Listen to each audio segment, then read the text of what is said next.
The conference room went silent when Victoria stood up and pointed directly at me.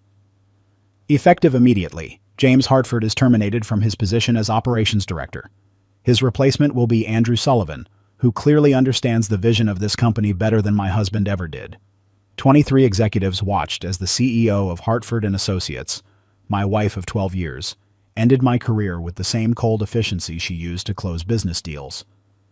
But what she didn't know was that the silver-haired man sitting in the back corner, the one she'd dismissed as just another consultant, was about to change everything. His name was Robert Fairchild, and the whisper he gave me as I packed my office would transform my destruction into her worst nightmare. My name is James Hartford. I'm 41 years old, and until 10:47 this morning, I was the operations director at Hartford & Associates, a commercial real estate firm my wife Victoria and I built together from nothing. We started with $50,000 in savings and a shared dream. 12 years later, we had 200 employees, offices in 4 states, and annual revenue pushing $80 million.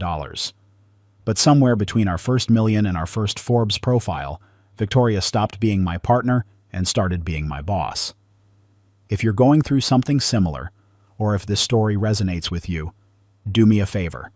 Hit that subscribe button right now. Drop a comment below telling me what you think should happen next, and smash that like button. Your engagement helps this channel grow and helps me bring you more real stories about real people facing impossible situations. Now, let's get back to the worst day of my professional life. The Monday morning meeting started normally enough. 23 executives gathered in our top-floor conference room, the one with floor-to-ceiling windows overlooking downtown Seattle. Victoria sat at the head of the table in her signature navy suit, her dark hair pulled back in that severe bun she wore when she meant business.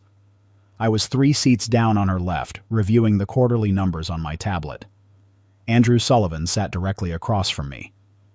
28 years old, Harvard MBA, hired 6 months ago as Victoria's executive assistant.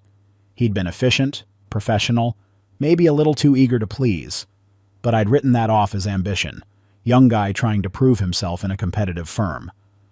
What I hadn't noticed was how often he and Victoria had closed-door meetings, how she started coming home later, how her phone was always face down now. "Before we begin the quarterly review," Victoria said, her voice carrying that authoritative tone she'd perfected over the years, "I want to address something that's been impacting our company culture." I looked up from my tablet. This wasn't on the agenda. "For the past year," Victoria continued, "we've been experiencing communication breakdowns between operations and executive leadership. Decisions have been delayed. Opportunities have been missed. And frankly, the disconnect has cost us millions in potential revenue." Around the table, executives shifted uncomfortably. I felt my stomach tighten. This felt rehearsed.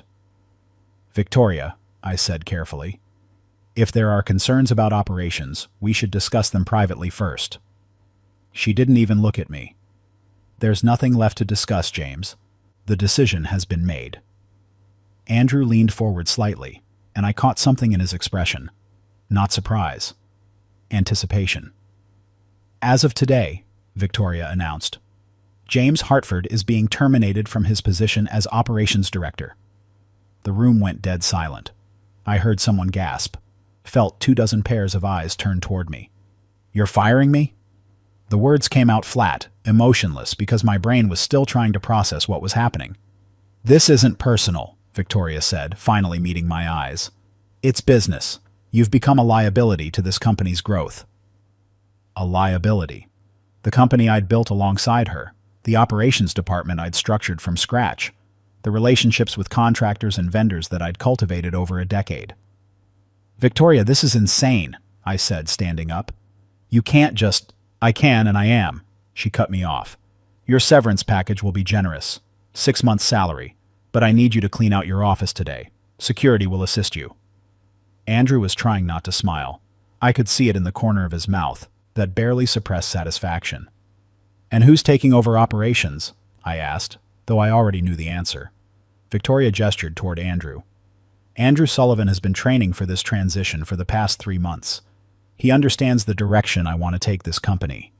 He's aligned with my vision in ways you never were." 3 months.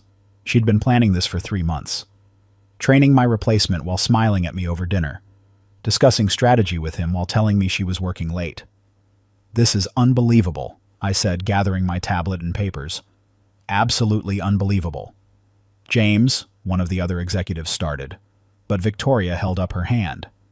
The decision is final. James, please leave the conference room. We have business to conduct. I walked out in a daze. Behind me, I heard Victoria's voice resume its normal cadence, already moving on to the next agenda item like she hadn't just destroyed her husband's career in front of his colleagues. The hallway felt longer than usual. My office was on the same floor, corner suite with windows facing the water.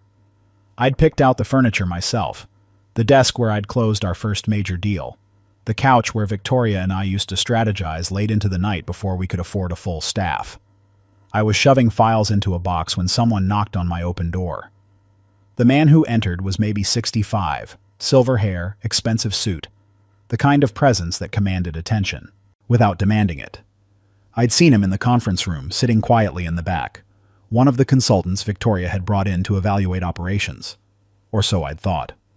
"Mr. Hartford," he said, extending his hand. "Robert Fairchild." I shook his hand automatically. "If you're here to evaluate the mess Victoria just made, you're welcome to it." He smiled slightly. "I'm not here to evaluate anything. I'm here to offer you an opportunity." I laughed bitterly. Unless that opportunity involves time travel so I can go back and see this coming, I'm not interested. Robert closed my office door and sat in one of my chairs without being invited. "I run a private equity firm. We specialize in acquiring companies that are being mismanaged and restructuring them properly. I've been watching Hartford and Associates for 6 months." "Great. So you can watch Victoria run it into the ground with her new golden boy." "That's exactly what's going to happen," Robert said calmly. "Andrew Sullivan is impressive on paper, Harvard credentials, excellent presentation skills, but he doesn't know commercial real estate. He knows theory, you know practice." I stopped packing and looked at him. "What's your point?" "My point is that Victoria just made the biggest mistake of her professional life, and I'm going to help you make sure she knows it." Something in his tone made me pause. This wasn't sympathy. This was strategy. "Keep talking," I said.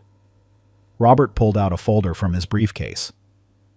"Hartford and Associates is worth approximately $80 million on paper, but that valuation is heavily dependent on your vendor relationships, your contractor network, and your operational expertise. Without you, those relationships become unstable." "She'll figure it out." "No, she won't.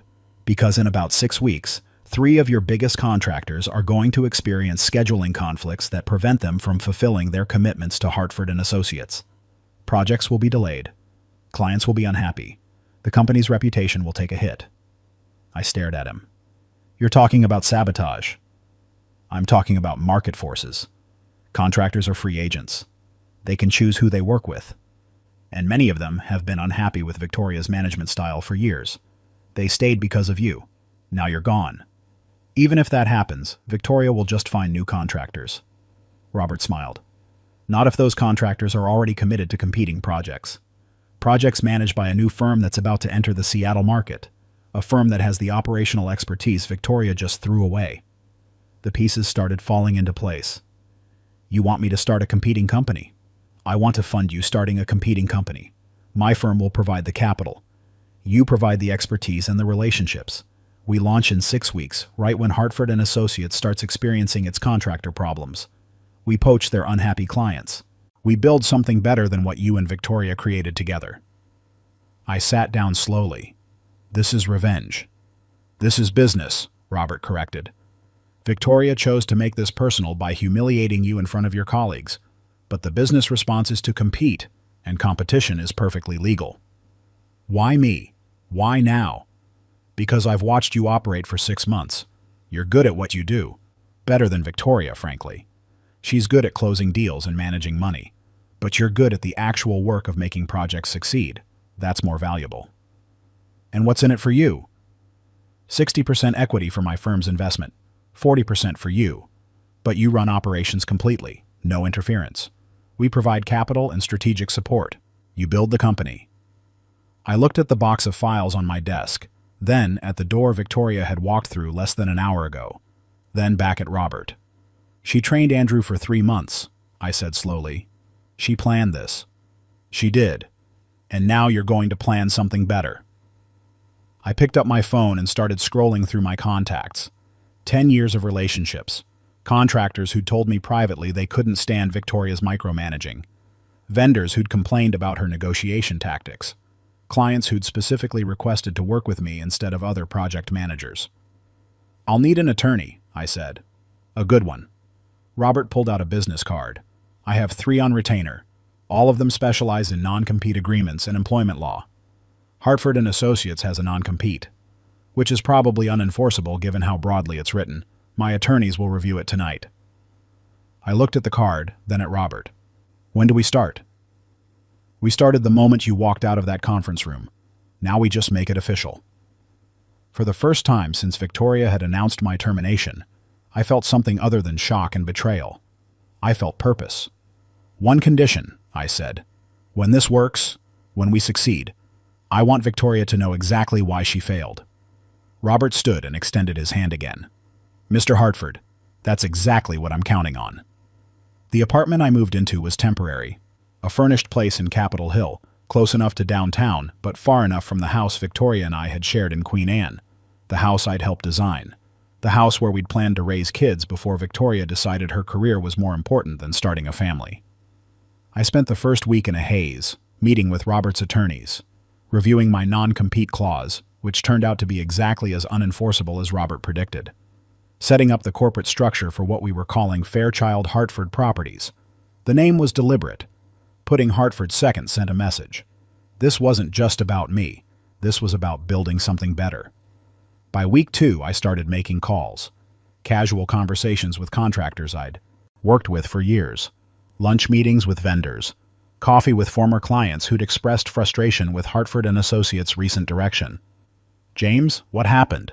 Tom Brennan asked over lunch.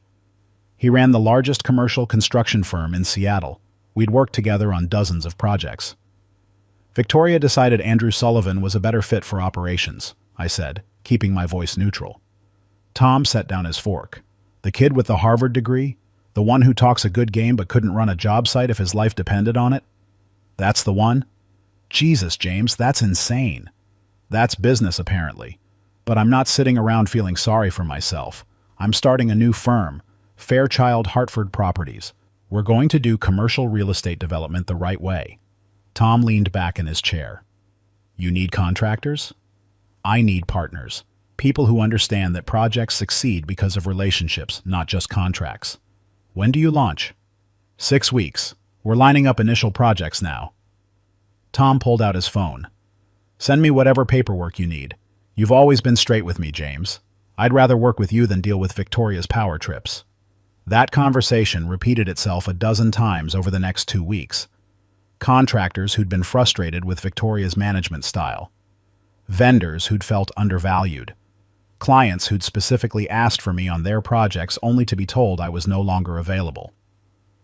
By week 4, Fairchild Hartford Properties had commitments from 5 major contractors, 3 key vendors, and 2 clients who were considering pulling their projects from Hartford & Associates to work with us instead. Robert called me into his downtown office to review the progress. "You've assembled an impressive network in a month," he said, reviewing the spreadsheet I'd prepared. "Better than I expected. These are people who've been waiting for an alternative to Victoria's approach. I'm just giving them one." "Have you heard anything from her?" Radio silence. She hasn't called, hasn't texted. It's like 12 years of marriage just disappeared. Robert nodded. "She's probably assuming you're licking your wounds somewhere. Hasn't occurred to her that you might be building a competitor. When should we announce?" "Let's wait until she starts having contractor problems. Should be any day now based on what I'm hearing." He was right. 3 days later, my phone rang. Unknown number. "Hello? James, it's Linda Chang, one of the project managers at Hartford & Associates. I know I probably shouldn't be calling you, but we've got a situation." "What kind of situation?" "Thompson Construction just pulled out of the Madison Street project. No explanation. Just said they couldn't commit to the timeline anymore. Victoria's freaking out because that project is supposed to break ground in 2 weeks." "That's unfortunate," I said, keeping my voice neutral. "It gets worse. Brennan Industries told us this morning they're reevaluating their contract for the Bellevue expansion, and Martinez Electrical is suddenly booked solid for the next 6 months. 3 contractors. The exact 3 I'd been talking to over the past month. Sounds like Victoria needs to work on her relationships with contractors, I said. James, everyone knows she screwed you over, and now the people you built relationships with are walking away. You knew this would happen, didn't you? I didn't answer directly. Linda, if you're calling to see if I can fix Victoria's problems, that ship has sailed. I'm calling because I want to know if you're hiring. Half the operations team is looking for an exit strategy. Working with Andrew is a nightmare. Send me your resume. We're launching Fairchild Hartford Properties next week. We'll need experienced people. After I hung up, I texted Robert. It's happening. His response came immediately. Time to announce. The press release went out on a Monday morning. Former Hartford & Associates operations director launches competing firm. The Seattle Business Journal picked it up first, then the regional papers. By noon, it was trending on local business Twitter. My phone exploded with calls, reporters wanting comments, former colleagues wanting information, contractors wanting to confirm the news. But the call I was waiting for came at 2:47 p.m. Victoria. What the hell are you doing? Her voice was shaking with rage. Starting a business. Same thing we did 12 years ago, remember? You can't do this, James. You signed a non-compete. I had my attorneys review it. Turns out it's unenforceable. Something about being overly broad and restrictive. You should have your legal team look into that. This is revenge. You're sabotaging me. I'm competing with you. There's a difference. You taught me that. Business isn't personal, remember? My contractors are walking away. My projects are falling apart. Then maybe you should have kept your operations director instead of replacing him with someone who doesn't know the difference between a load-bearing wall and a partition. Silence. Then, I'm going to destroy you. You already tried that, Victoria. Didn't work out the way you planned, did it? She hung up. I sat there for a moment, feeling something I hadn't felt in months. Not happiness exactly, but satisfaction. The kind that comes from proving your worth after someone discounts it. The next 6 months were brutal in the best possible way. Fairchild Hartford Properties grew faster than even Robert had projected. We poached 4 of Hartford & Associates' biggest clients. 3 more came to us organically, drawn by our reputation for operational excellence. Victoria tried to fight back. She hired 2 new operations managers. Neither lasted more than 3 months. She tried to poach my contractors by offering higher rates. Most of them turned her down, telling her directly they'd rather work with someone who respected them. Andrew Sullivan, her golden boy, turned out to be exactly what I'd suspected. Great at presentations, terrible at execution. 2 major projects fell apart under his management. Clients sued. Victoria had to settle out of court for millions. By month 8, Hartford & Associates' revenue had dropped by 30%. Their stock price was falling. Board members were asking questions about Victoria's decision-making. That's when she showed up at my office unannounced. Security called up from the lobby.